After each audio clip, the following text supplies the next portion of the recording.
Looking for the perfect spouse? Discover the essential criteria for a successful, fulfilling marriage that lasts a lifetime. The topic we want to discuss is the criteria for a good spouse. Sometimes, for an event to occur, several factors must come together. Therefore, it may take several years for the right conditions to align and for something to happen. During youth, the potential for these conditions exists, but some experience is needed. If we learn from the experiences of others, we can achieve results faster. One of the greatest strengths of youth is idealism, which is incredibly valuable. Although we may never fully reach that ideal, this mindset fuels our drive, pushing us forward and bringing us ever closer to them. This idealism has led to most revolutions throughout history being driven by young people. Young people have abundant energy and strong mental capabilities. They reach the peak of intellectual maturity, enabling them to think critically and deeply. The difference in learning ability between younger and older individuals is striking.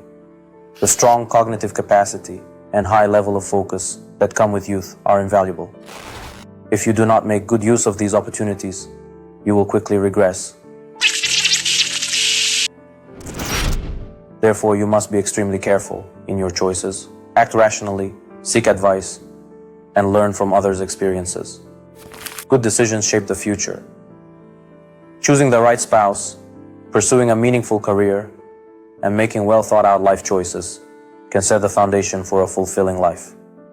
On the other hand, impulsive or poorly considered decisions can lead to significant setbacks. So, what should the criteria for choosing a spouse be? The first criterion is religiosity. Choose someone who knows God. The Prophet Muhammad, peace be upon him, advised his companions, marry a religious woman. A religious spouse remains steadfast even in times of abundance and does not become arrogant. Sometimes excessive wealth exposes hidden hypocrisy, but a religious person in times of prosperity remains grateful, generous, and grounded. A religious person understands boundaries and remains committed to them even in hardship. Some people have an entirely romanticized and unrealistic view of marriage, almost like a fantasy. But reality is different. It is when difficulties arise that a person's true character is revealed. Studies show that most couples go through a period of depression within the first 6 months to a year of marriage. This happens because, with every new experience, they begin to see the differences between their spouse and their own idealized image of them. At this stage, doubts may arise, and you may ask yourself, what if I made the wrong choice? Moreover, during this time, Satan actively works to weaken the relationship and create distance between the couple. A religious person is responsible. They will never betray, because they see God as a witness to their actions. The infallible Imam said, "Give your daughter in marriage to a faithful man." Why? Because a faithful person has honor and understanding. A faithful person does not constantly point out their spouse's flaws or use them as a tool for humiliation. In contrast, a hypocrite is always complaining and nagging. The second key criterion for marriage is good character. Many men seek to marry a woman they find physically attractive. While beauty is subjective, imagine marrying someone who is perfect in looks yet lacks good character. In this case, their poor character would make your life unbearable. The third criterion is pleasantness, the ability to truly enjoy being with your spouse. Marriage should not feel like something you simply have to endure. If you base your marriage solely on beauty or wealth, you will lose both, as beauty fades with age and wealth can be lost in an instant. A husband and wife should be more than just partners. They should be close friends, supporting each other through life's challenges. It is also important to understand that the way you love your spouse is different from how you love your family. A normal person should never expect their spouse to love them more than their own family. In marriages based purely on physical attraction, hormones often play a bigger role than genuine aesthetic standards. Over time, once the excitement of marriage fades, everything becomes routine, and that is when a person's darker traits begin to reveal themselves. Marriage matures a person because it frees the mind from overwhelming sexual distractions.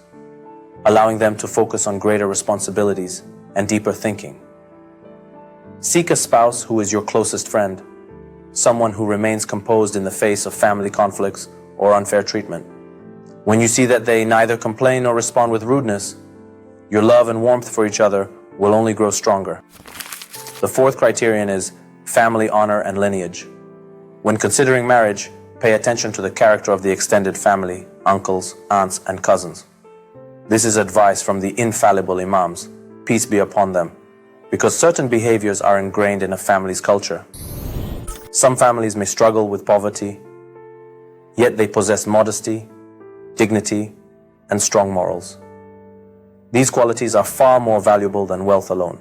The fifth criterion is to marry someone who is wise, not necessarily highly educated. Someone may be a university professor, but lack wisdom. True wisdom is knowing what to say, when to say it, and when to remain silent. A wise person understands different situations and people, which is something you can discover through careful observation and inquiry before marriage. The sixth criterion is beneficial knowledge. For example, marrying a woman who has spent a long time researching child rearing is a great advantage. The seventh criterion is compatibility in family status. Intellectual, cultural, physical, financial, and political abilities should be compatible. The eighth and very important criterion is having a mutual understanding. Marry someone who is selfless, wise, and willing to sacrifice. The ninth criterion is to marry someone who is benevolent. A benevolent person is higher than a just person. A just person ensures everything is in its rightful place, neither more nor less. But a benevolent person covers shortcomings with generosity. They forgive mistakes and overlook flaws. This spirit is essential in life because no one is perfect. Your spouse may be a wonderful person, yet there will be days when they are not in the best mood. On such days, it is not a day for arguments, but for forgiveness and benevolence. Seek wisdom from both your parents and your spouse's parents. Do not assume they are interfering. Many times, they have valuable insights that can help you navigate challenges. People have different priorities in life. What matters deeply to you might mean nothing to someone else. That is why adaptability is key. A successful marriage requires flexibility and the ability to adjust to differences. Choosing the right spouse is one of the most important decisions in life. By focusing on criteria such as religiosity, good character, pleasantness, family honor, wisdom, beneficial knowledge, compatibility, and mutual understanding, you can build a strong and lasting marriage. Remember, marriage is not just about love, but also about mutual respect, understanding, and growth. Take your time, seek advice, and make a thoughtful decision to ensure a happy and fulfilling life together.